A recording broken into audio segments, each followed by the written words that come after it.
Bienvenue dans cette deuxième vidéo sur les techniques de persuasion. Alors avant de démarrer la vidéo, comme d'habitude, juste en dessous, il y a le bouton s'abonner. Si tu veux être sûr de manquer aucune vidéo, non seulement de cette série sur la persuasion, mais aussi aucune vidéo de la chaîne. Et tu as le bouton j'aime juste en dessous parce que ça me donnera un énorme coup de main.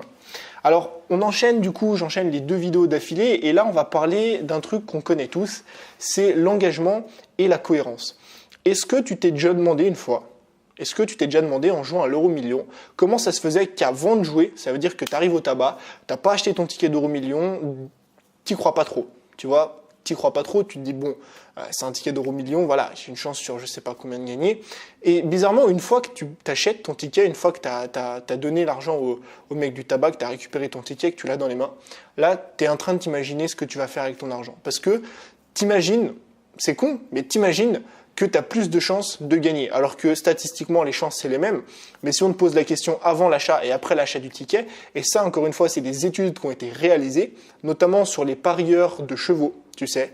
On leur a posé la question avant s'ils croyaient en leur ticket qu'ils avaient fait, en leur numéro qu'ils avaient fait. Ils t'ont répondu, un certain pourcentage a répondu oui, un autre a répondu non. Et ils sont passés au guichet, ils ont pris leur ticket. Et ces mêmes personnes-là, on les a réinterrogées derrière. Et tu te rends compte qu'il y a une nette augmentation dans la croyance, en fait, si tu veux, dans la réussite de leur numéro, de leurs chevaux. Et ça, justement, ça vient avec le principe d'engagement et le principe de cohérence.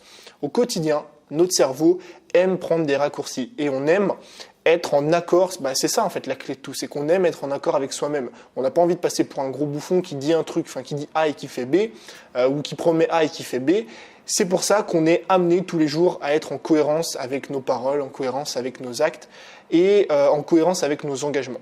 Du coup, nous, on va voir comment on peut utiliser ce principe-là dans la création de contenu et dans notre business. Le premier truc que tu peux faire avec ton audience, ton entreprise, ton business, c'est de faire engager ton audience vers toi.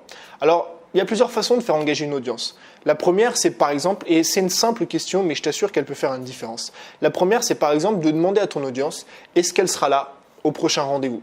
Tu vois, je ne sais pas si tu organises des rendez-vous, si tu fais des vidéos, des trucs comme ça, mais si tu leur poses juste la question, est-ce que vous serez là pour la prochaine vidéo ? Est-ce que vous allez regarder la prochaine vidéo ? Et le peu qui vont prendre le temps de te répondre, je ne sais pas si tu poses la question à 100 personnes, qu'il y en a 25 qui te répondent « oui, je serai là », tu as beaucoup plus de chances que ces mêmes personnes qui t'ont répondu « oui » soient là, plutôt que si tu n'avais pas posé la question. C'est un truc con, c'est une phrase, une question, mais qui peut augmenter nettement tes chances que ces personnes soient présentes dans ta vidéo, juste parce qu'elles t'ont dit « oui ». Juste parce qu'elles t'ont dit oui et qu'elles ont ce besoin naturel d'être en cohérence avec leurs propos et que si jamais elles vont pas voir ta vidéo, elles vont se dire, je t'assure, elles vont pas commencer à se sentir mal et tout, du genre je suis pas allé voir sa vidéo, machin, pas du tout. Elles vont juste se dire dans leur tête inconsciemment, j'ai dit oui, je vais aller voir sa vidéo. Tu vois, ça marche comme ça. Donc premier truc, c'est que tu peux déjà demander à ton audience, poser des petites questions comme ça, l'engager si tu veux à consommer tes contenus, à acheter tes produits. Alors ça va pas avoir une réelle différence dans la vente de tes produits, mais ça peut amener quelques ventes en plus. Si tu organises, je sais pas, des concours, si tu organises des dîners invités, si tu organises des interviews, si tu organises des trucs comme ça, demande s'ils vont être présents. Et la plupart vont répondre oui, en tout cas ceux qui vont répondre oui, tu auras plus de chances qu'ils soient présents effectivement pendant les vidéos, pendant les séminaires, pendant les conférences, pendant les rendez-vous que tu vas avoir. Deuxième chose, plus cet engagement va être public ou écrit, plus il va être fort. Je répète, plus il va être public ou écrit, plus il va être fort. C'est pour ça, et c'est un énorme conseil d'ailleurs que tu peux adopter, que tu peux adapter à ta vie, c'est que si aujourd'hui tu as envie d'atteindre un objectif, le meilleur moyen que tu puisses faire pour l'atteindre, c'est de t'engager publiquement. C'est ce que j'ai fait moi quand j'ai démarré YouTube. J'ai dit ok, à partir d'aujourd'hui, je fais une vidéo par jour. J'ai tenu ce défi. Bon, jusqu'à aujourd'hui, je ne l'ai pas vraiment tenu à 100%, mais j'ai tenu ce défi pendant, je crois, 5-6 mois. J'ai fait peut-être plus de 200 ou je sais plus, 130, 140, peut-être 200 vidéos d'affilée comme ça. Pourquoi ? Parce que je me suis engagé publiquement. On n'a pas envie de passer pour un bouffon devant notre public. On n'a pas envie de passer pour un bouffon devant YouTube, devant Instagram, devant tous tes potes, devant toute ta famille, devant qui tu veux. C'est pour ça que quand tu t'engages en public, tu as beaucoup plus de chances de faire ce que tu t'es dit de faire ou ce que tu as promis de faire. Et si tu arrives à faire engager ton audience publiquement, donc si tu l'as fait engager sur les réseaux sociaux, si tu l'as fait engager en public, carrément, si tu organises des conférences ou des trucs comme ça.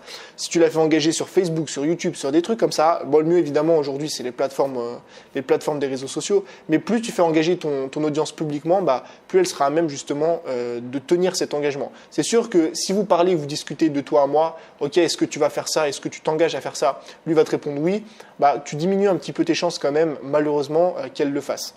Et le deuxième truc, je te l'ai dit, c'est d'engager par écrit. D'engager par écrit. Écrit, ça ne veut pas dire formater tout et faire signer à la fin. Mais si par exemple, voilà, tu t'envoies un mail à ton audience et tu lui poses la question et tu t'engages par écrit. Ça veut dire que juste prendre la peine d'écrire, c'est un détail. C'est un détail minime, mais encore une fois, tout ce que je te dis là, encore une fois, c'est des statistiques qui ont été menées, des études qui ont été faites et réalisées parmi toute l'histoire de l'humanité. Pas depuis 2000 ans, mais c'est des trucs qui marchent depuis les années 1900. Tu vois, donc c'est pour dire que ça perdure dans le temps. Et un engagement écrit est plus important qu'un engagement oral. Sache-le. Donc le mieux, le combiné, c'est un engagement public, un engagement écrit. Et là, tu es sûr que ton audience, ça augmente tes chances en tout cas que la plupart des gens qui répondent justement à ta requête, la fassent, la réalisent parce qu'elles vont être engagées publiquement et à l'écrit. Troisième chose, l'effort de l'engagement. Plus tu vas demander à ton audience de fournir un effort quand elle va devoir s'engager, plus elle va vouloir rester, plus elle va vouloir être en cohérence justement avec ce qu'elle a promis. Alors encore une fois, l'engagement, c'est pas forcément demander venez voir mes vidéos, oui je vais venir voir vos vidéos.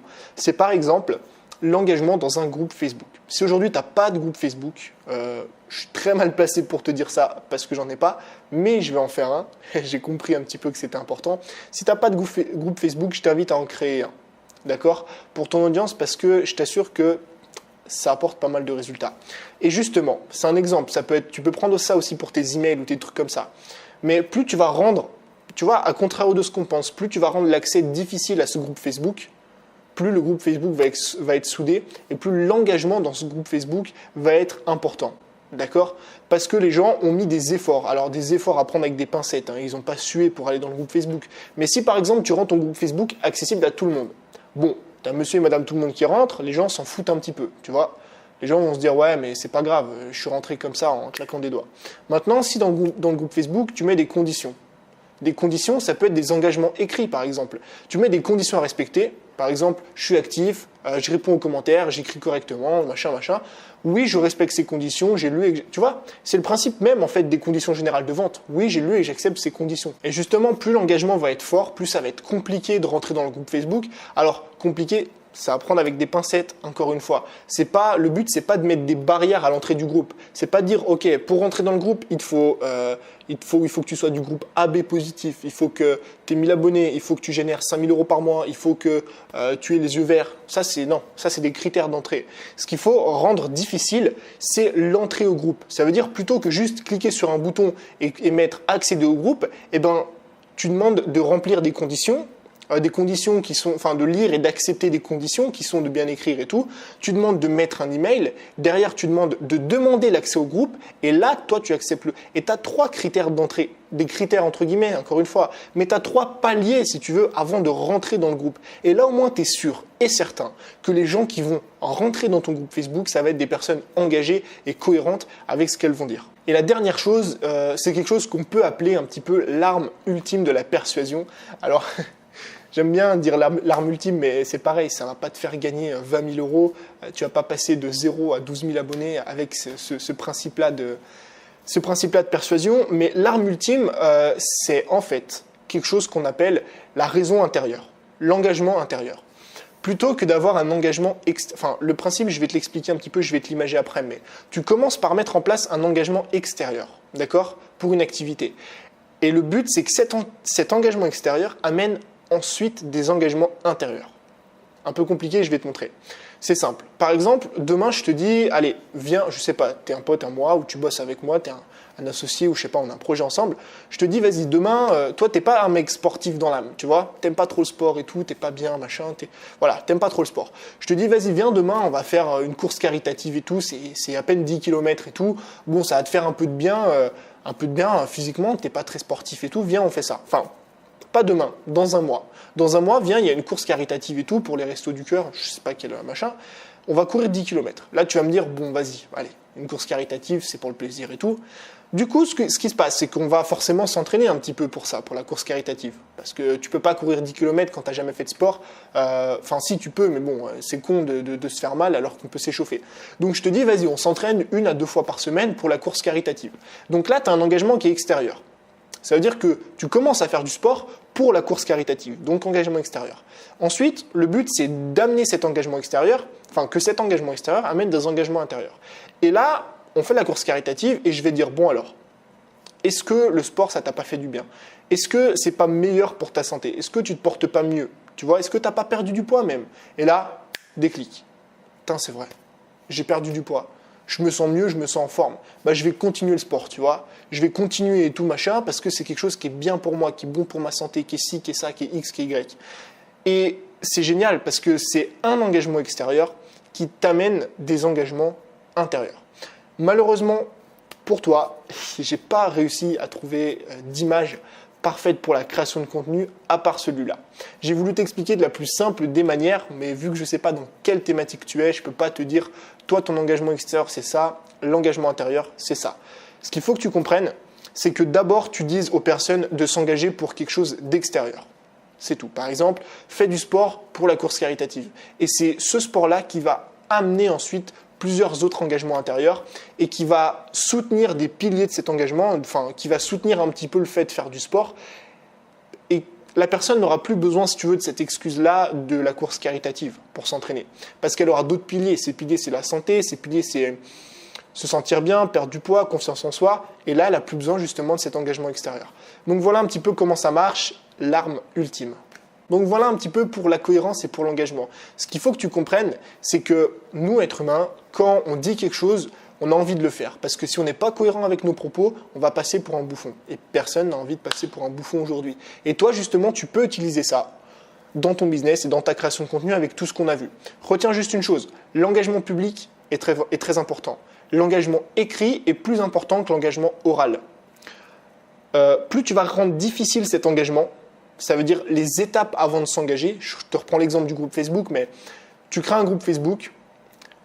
Pour rentrer dans le groupe Facebook, il ne faut pas juste cliquer sur « Ajouter au groupe ».